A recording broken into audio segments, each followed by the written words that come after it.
Hunter S. Thompson, Generation of Swine. Never get off the boat. We want females, as a rule. If it's a male, we just castrate it and sell it for steak in Chicago. George Stranahan, Colorado beef rancher. My neighbors are calving tonight. The cowboys are working overtime, and the barns are lit up with flood lamps and portable heaters. A freak snowstorm in the Rockies has made the cows nervous, and they are all giving birth at the same time. When I drove down to the tavern around midnight, I noticed a strange glow on the horizon, which is never a good thing to see in the country. But when I came around the bend and where the road crosses over the creek, I saw that it was only Wayne's barn, lit up like a football stadium and surrounded by pickup trucks. There were sounds of cows bellowing, and men with blood up to their elbows were running back and forth in the shadows. These people are businessmen. They are ranchers who raise beef cattle for money. Every calf born tonight will weigh a ton in 2 years and sell for 58 cents a pound at the Mercantile Exchange in Chicago. I honked my horn twice and kept going. The night was cold, and wet snow on the power lines had already knocked out my electricity for 2 hours. I am a good neighbor on most nights, but not in the calving season. Riding is a hard dollar, but it is a lot better than reaching up inside a maddened cow and grabbing a breached calf by the legs. Sometimes we have to drag them out with a rope, said one of the boys at the tavern. The things will get their hooves tangled up inside, and you have to reach in and put a noose around the head. The first time I did it was for my 4-H project, he said.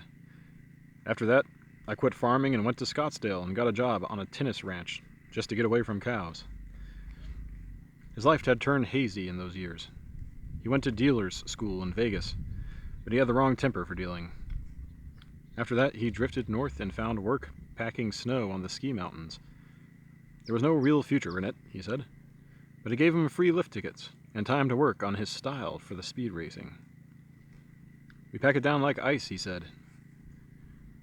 I was clocked at 81 miles an hour today, just to get a feel for the course. At that speed, you can't even breathe. So what? I said. The record is 130. 129.5, he said quickly. But one guy did 166 on top of a car at the Bonneville Salt Flats. He went into a truck and passed out at 150. He went into a tuck and passed out at 150. But the driver said he felt no resistance and decided to go for the record.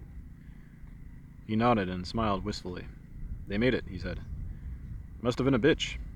By the time they unstrapped him, the wind had blown 2 layers of skin off his face. But he never put on a pair of skis after that. We drank for a while, and then he went home to his trailer, where he lived with a woman who had once worked for Ferdinand Marcos. He would be getting up early, he said, for a final check on the mountain before the speed racing started at 8. A man named McKinney was going for a new record to break the 130 mark. We left shortly afterwards. I had my own problems that night, and sleep was out of the question. The same storm that made a hell broth of the speed race and the calving operation had gone east across the Continental Divide, dumping 2 feet of snow on Denver and closing the schools and the airport. Hotels and motels were booked by airlines for stranded passengers, according to an AP story out of Denver.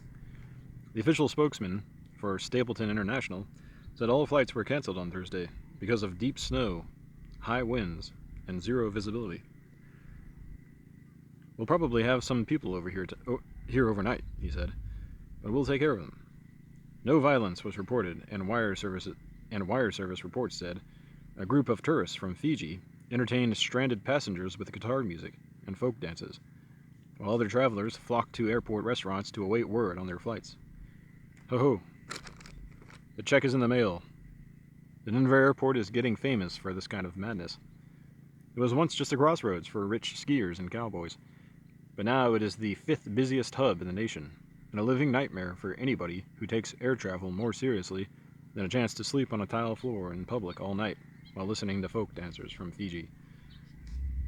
The Mile High chapter of the Red Cross also sent representatives to the airport, the report said, to hand out things people need when they're stuck for a while, such as diapers and toilet articles.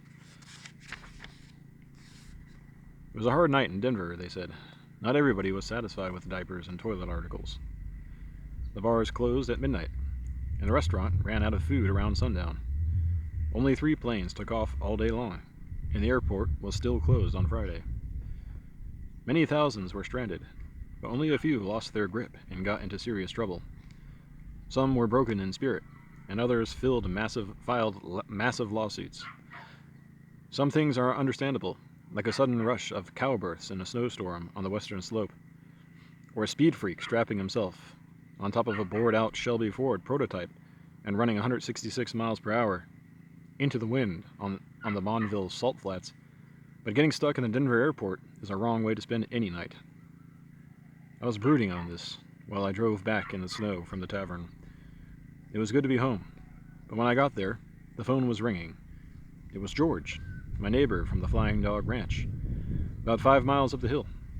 He was having trouble delivering his calves, he said, and he needed an extra hand. My heart filled with hate, but it was clear that I had no choice. Should I bring rope? I asked. No, he replied. We'll use a chain. Just slide it over the fetlocks and pull. It seemed weird, but George knows cattle. And I am, after all, a farmer. I picked up my floodlight and got in the Jeep and drove slowly up the road. April 7th, 1986.